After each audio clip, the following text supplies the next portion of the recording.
bem, estamos de volta, graças a Deus que terminamos nesse momento o último episódio dessa série. Nós estamos estudando aqui no mês de agosto. A gente está falando sobre Evangelho puro e simples, 7 princípios do Evangelho para o século 21. Ao longo dessa série, a gente falou sobre amor, a gente falou sobre respeito, a gente falou sobre empatia, sobre cura, a gente falou sobre libertação. Então foram esses os temas estudados até aqui. E hoje a gente vai fechar falando de aliança e de redenção. Amém? Então, esses são os últimos, o princípio 6 e 7 dessa nossa série, e a gente vai falar de aliança e de redenção. E antes de começar, vamos fazer uma oração, vamos consagrar esse momento ao Senhor, amém? Senhor meu Deus, eu te louvo, Senhor, te agradeço. Obrigado por toda essa oportunidade que o Senhor nos dá. Obrigado, Senhor, pelo privilégio de andar nos teus caminhos, conhecer a tua vontade, te servir, Senhor. Que neste momento o nosso coração receba a tua palavra como uma terra boa, Senhor. E que essa palavra venha florescer e frutificar na nossa vida. Eu te peço, em nome de Jesus. Amém. Amém?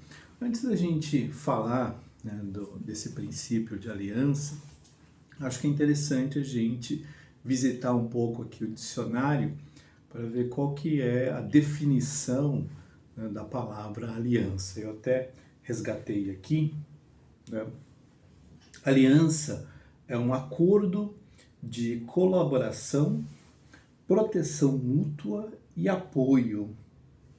E é também um compromisso entre as partes envolvidas. Amém? Então, está aí uma definição a respeito de aliança. A Bíblia fala bastante de alianças, tem muitas histórias relacionadas com a questão da aliança. Se a gente fosse resgatar desde os primórdios, a gente pode citar como exemplo a aliança que Deus fez com Noé.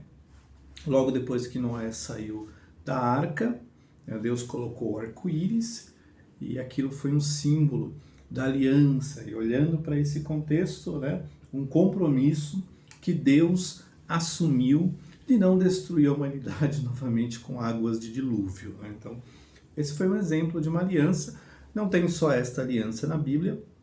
A gente vê, por exemplo, Deus fazendo uma aliança com Abraão, quando Deus fala que anda na minha presença e seja perfeito, e Abraão passou a andar com Deus e viveu uma história sensacional, sobrenatural com o Senhor.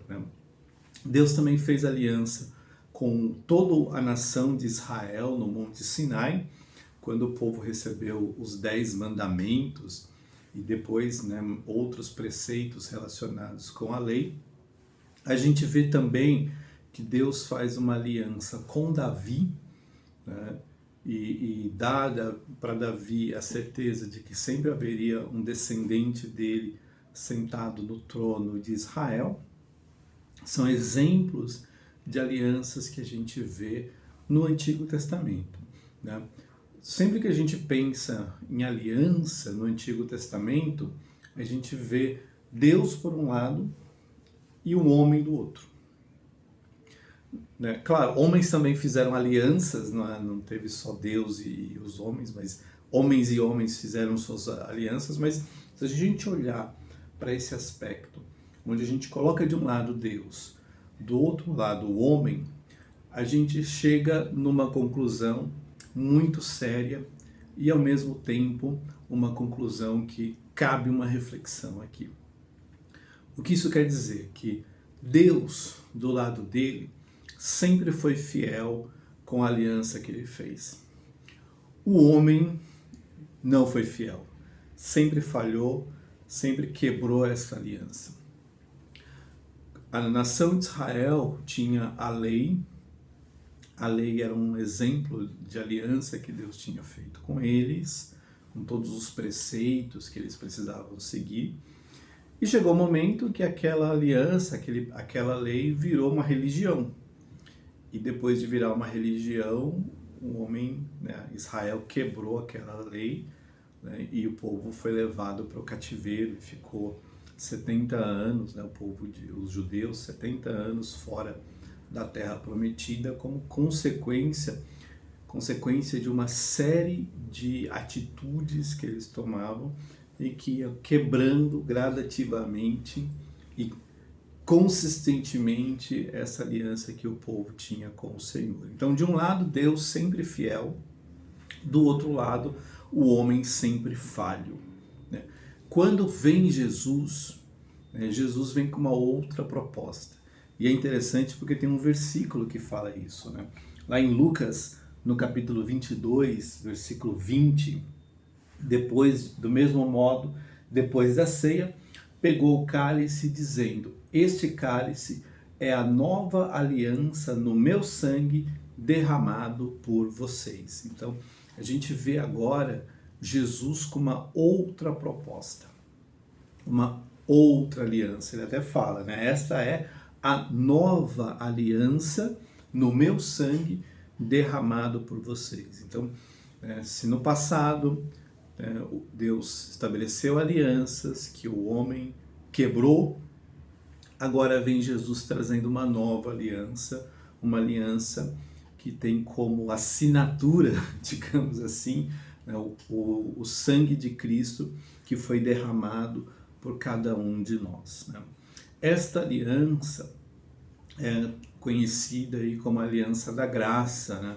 Aliança do favor sem merecimento. Então, mesmo sabendo que a humanidade já tinha quebrado outras alianças, mesmo assim Deus vem e faz esta nova aliança, e a garantia dessa aliança é o sangue do Cordeiro Jesus Cristo derramado por cada um de nós. Para o século 21, quando a gente pensa nessa questão de aliança, a gente chega numa séria conclusão de que a gente continua com o problema de aliança, né? A gente continua quebrando as alianças que Deus estabelece com a nossa vida desde os primórdios da antiguidade até agora. A gente ainda é muito ruim com essa questão de aliança, né? É engraçado porque o ser humano não gosta de aliança, não gosta de verdade, né? Eu não estou falando da aliança que a gente usa aqui no dedo, né? O ser humano não gosta de compromisso, né? Ele prefere viver as coisas única e exclusivamente à sua moda, à sua maneira, e não quer ser cobrado, não quer ser exigido, não quer ter deveres que ele precisa honrar. Ele quer simplesmente viver a vida da sua própria maneira e não quer ninguém criticando ou dizendo o que ele precisa fazer ou o que não precisa fazer. E é mais engraçado nessa história toda que os homens, e aí eu estou falando do gênero, né, o masculino, né, sem Deus, né, é a pior classe de pessoas que não gostam de aliança. E é uma crítica mesmo, né? É uma constatação, né? Se você avaliar, por exemplo, né, é muito mais fácil um homem largar sua família, ir embora, deixar esposa e filhos para trás, virar as costas e fazer de conta que aquela página nunca existiu na história da sua vida, do que uma mulher. Para a mulher é mais difícil. Então a gente para e começa a ver que o homem, né, o ser humano masculino, digamos assim, né, é péssimo em alianças, não gosta dessas coisas e quebra isso, né, sem pensar duas vezes, né? Aí, claro, a gente está falando necessariamente do homem sem Deus, né? O homem que não tem valores, que não leva em consideração o ponto de vista do Criador. Quebra a aliança, joga tudo para cima, vai embora e nem olha para trás, né? A gente vê, por exemplo, né, ainda levando essa questão um pouco mais adiante, né? Nos presídios, por exemplo, né, tem um monte de filho preso lá, mas é raro, né, pelo menos até onde os dados eu consigo, né, visualizar, é raro um pai visitar o seu filho. Não é que não existe, é mais raro, é mais difícil. A mãe já não abre mão disso. Ela vai lá, se sujeita a todo tipo de situação, que não é fácil, vai lá visitar seu filho. Por quê? Porque tem uma aliança aí. Assim como é difícil para uma mãe abandonar seus filhos, largar tudo e ir embora, ela prefere ficar com os filhos, ela prefere, né, cuidar sozinha de uma família, na hora que o homem abandona, na hora que o homem vai embora. A gente vê nesse exemplo que as mulheres, elas são bons exemplos do que é valorizar uma aliança. É verdade. E até Cristo experimentou uma situação assim. Na cruz do Calvário, quando Jesus estava crucificado, os discípulos, quase todos, foram embora. Ficaram de longe com medo de sobrar para eles, né? Jesus lá na cruz, quem que estava chorando? As mulheres, elas estavam lá. Né? Tinha, né, discípulos de Jesus também? Sim, mas a grande maioria, pelo menos pelo que as escrituras nos levam a entender, eram de mulheres. E aí a lição que a gente tem é que as mulheres, elas sabem o que significa o poder de uma aliança. A seriedade de honrar uma aliança, né, de ter, como a gente viu na definição, né, um acordo, um compromisso de colaborar e de proteger, de se envolver entre as partes, né, com base nesse compromisso, como a gente viu aí na definição. Né? E no século XXI, a gente precisa ter mais compromisso, a gente precisa ter mais aliança, né? A gente precisa parar de quebrar as alianças, os compromissos que a gente assume, né, a troco de nada, né? A troco de uma insatisfação, a troco de um desinteresse, quando na verdade ter uma aliança significa lutar, né, pelo bem-estar dessa aliança. Ou você acha que Deus estabeleceu uma aliança com você e Ele não faz questão de zelar por ela? Com certeza, com certeza. Né? A gente não tem dimensão do esforço entre aspas, né? Porque nosso Deus é todo poderoso, Ele não se cansa, mas a gente não tem dimensão de tudo aquilo que Deus faz por nós para manter viva essa aliança na nossa vida. E aí, gente, eu estou falando das bênçãos, mas eu estou falando também da misericórdia, eu estou falando do perdão que Ele libera sobre nós, né? Eu estou falando das portas que Ele abre, eu estou falando da sua graça. Então, imagina quanto que Deus faz para manter essa aliança conosco. E aí, na primeira dificuldade, na primeira situação, o que o homem faz? Joga para cima e vai embora. Como se todo aquele retrospecto, toda aquela retrospectiva de coisas que Deus fez por nós, para nós, não tivesse mais valor nenhum. E a gente vai, quebra essa aliança e vida que segue. A gente precisa parar de ser assim. A gente precisa olhar para os nossos relacionamentos, né? Tanto o relacionamento com Deus, quanto o relacionamento com a nossa família, com os nossos amigos, e dar mais valor para essas coisas, porque elas têm valor, sim. Né?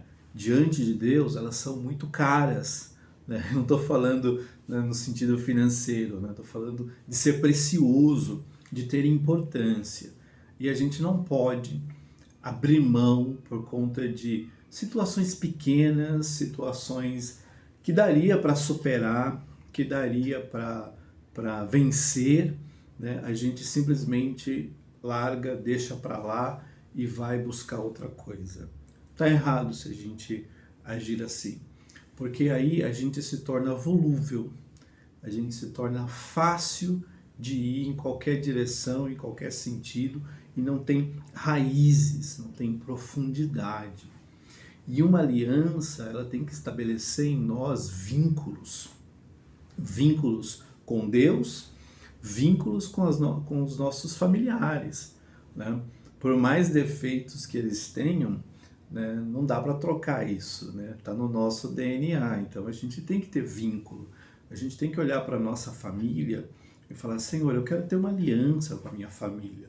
Eu quero lutar por ela, eu quero orar por ela, eu quero interceder pela minha família, eu quero que os meus familiares que ainda não conhecem Cristo, conheçam Cristo, tenham um relacionamento com Ele, né? Isso é pensar na aliança, né? E a gente precisa parar com essa moda de relacionamentos descartáveis, sabe? Relacionamentos que a gente tem hoje, amanhã a gente troca por outro e segue a vida. Parece que a gente está num grande TikTok, né?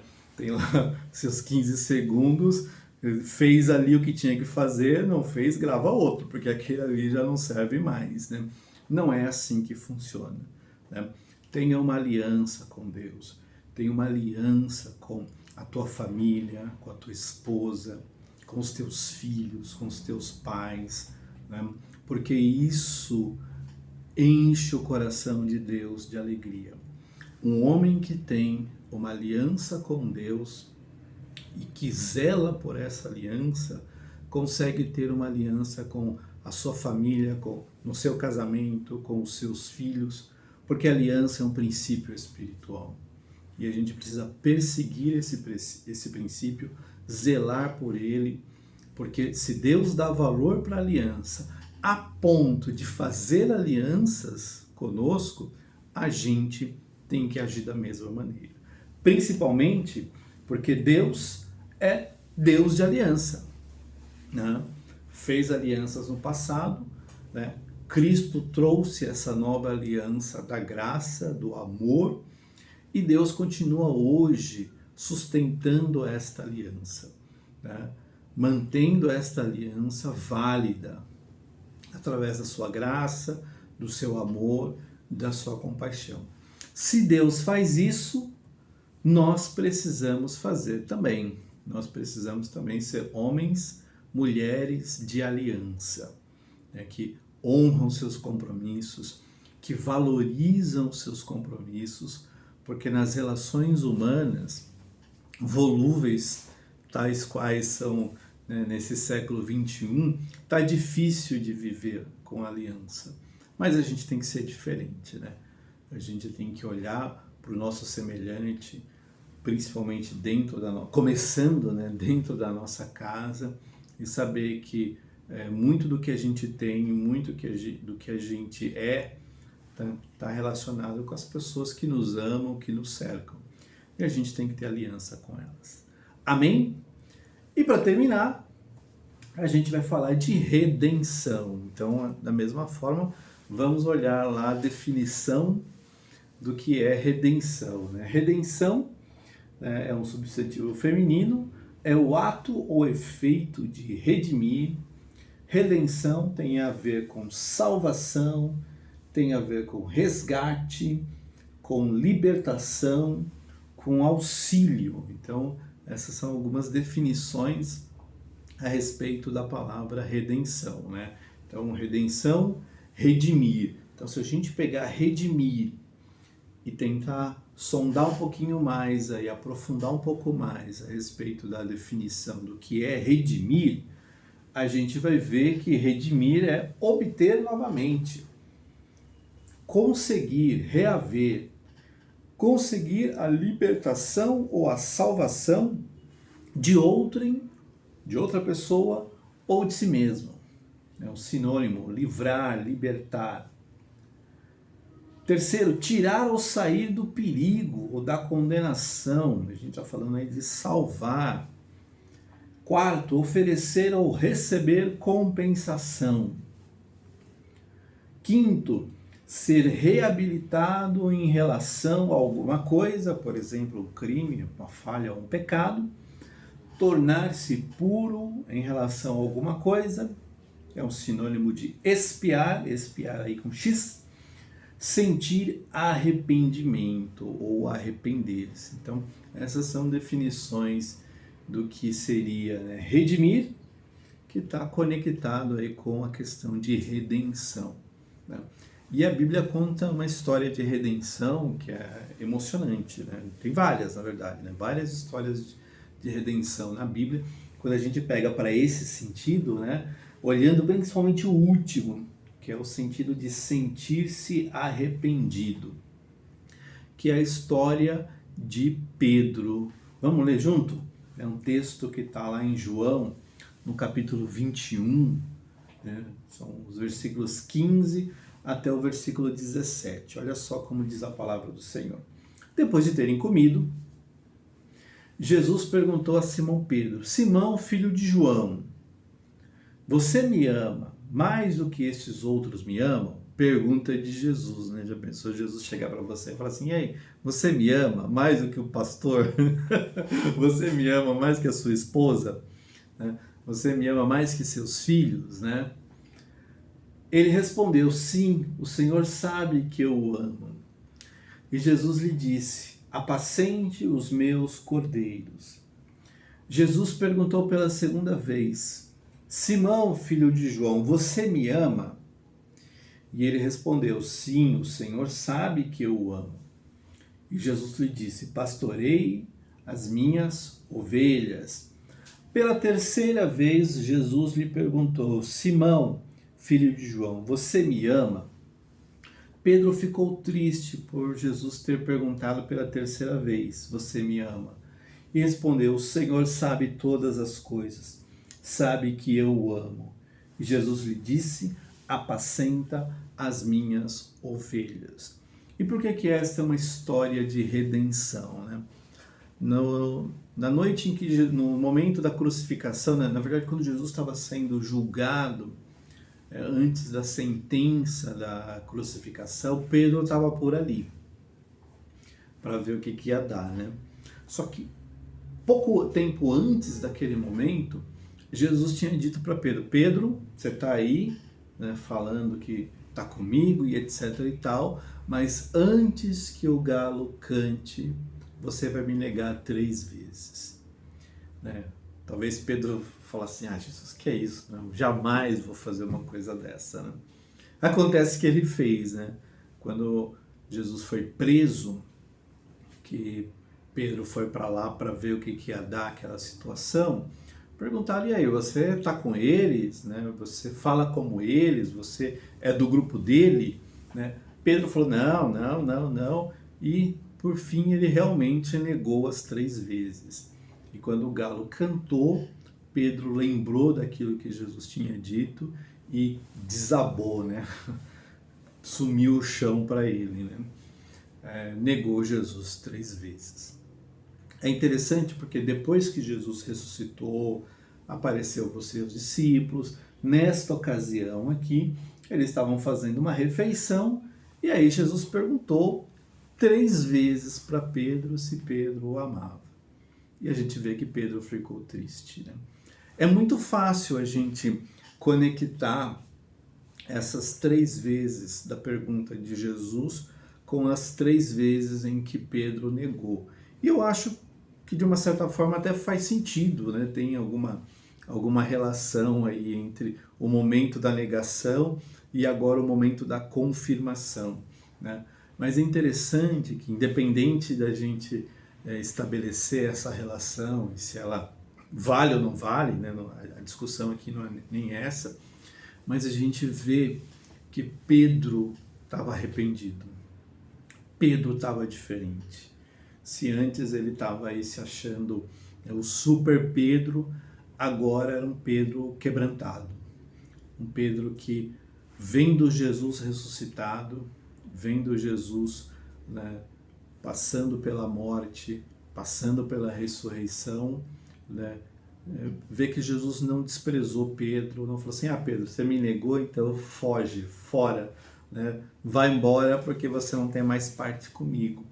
A gente vê um Jesus que não excluiu Pedro, que não colocou um X nas costas dele, mas que deu para Pedro a oportunidade de mostrar exatamente aquilo que estava no coração dele, em que de alguma forma ele perdeu uma oportunidade de mostrar.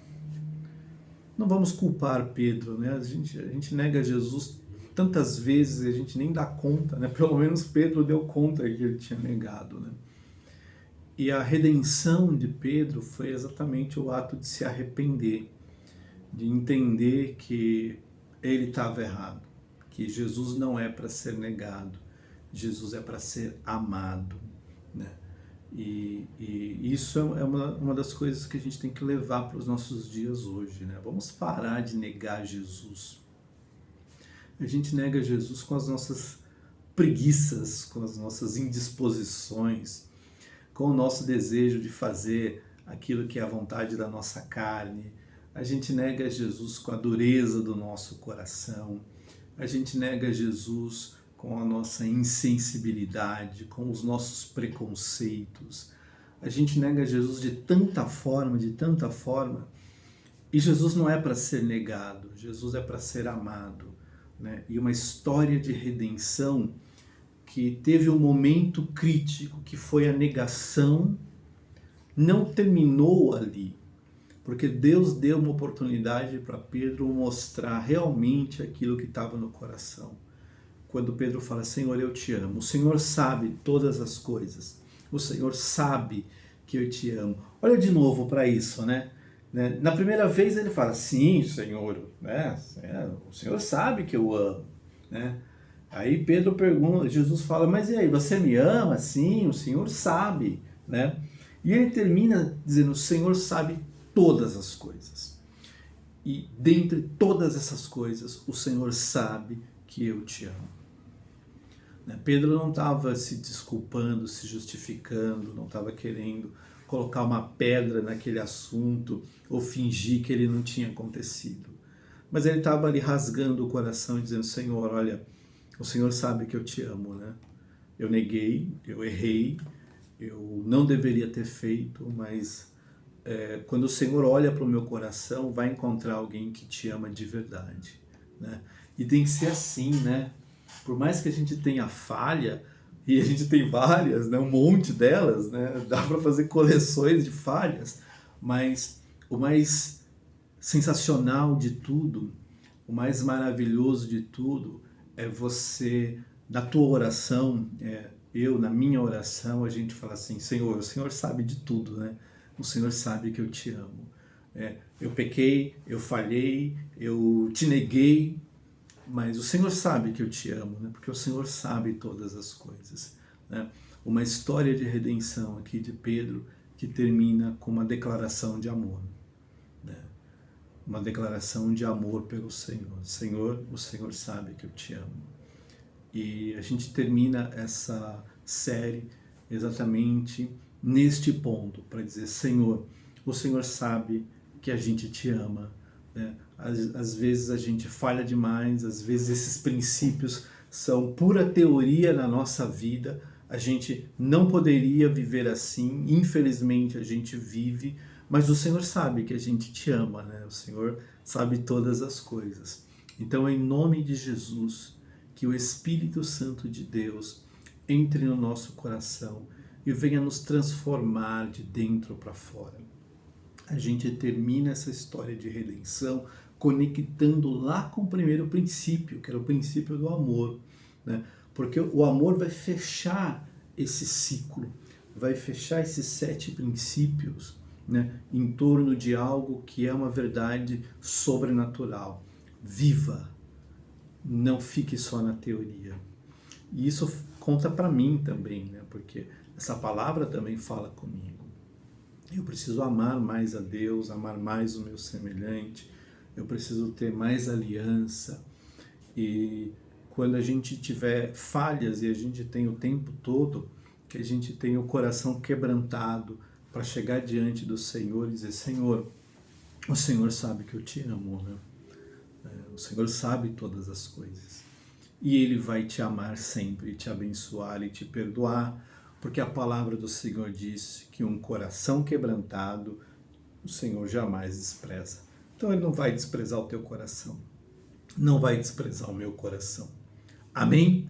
Que Deus te abençoe poderosamente, né? Que esses 7 princípios não sejam apenas teoria, não seja apenas algo que você sabe, algo que eu sei, mas que de verdade seja algo que a gente viva, que a gente coloque em prática, que a gente faça acontecer na nossa vida com o nosso semelhante, em nome de Jesus. Amém? Setembro está chegando, a gente vai começar uma nova série, né? E o estudo bíblico de setembro vai falar sobre os 4 amigos de Jó. Amém? 4 amigos de Jó. 4 reações, né, relacionadas aí com a dor do próximo, né? A gente sabe muito bem a dor que a gente sente, mas quando a gente olha para a dor do próximo, a gente é mais amigo de Jó do que necessariamente Jó, sabia? Olha que coisa louca, né? A vida funciona dessa forma, né? Então, vamos entender o que são esses 4 amigos de Jó. Vamos aprender um pouquinho disso para a gente ser menos amigo de Jó e mais, né, Jó com empatia, com seriedade, com um coração quebrantado, porque duro, insensível, não é algo que Deus quer que a gente seja. Então, semana que vem começa já e a gente vai falar então dos 4 amigos de Jó e como que a gente é muito parecido com eles, né? Então, né, fica com a gente, volta aqui na próxima semana, na próxima série de estudos bíblicos e que Deus te abençoe poderosamente em nome de Jesus.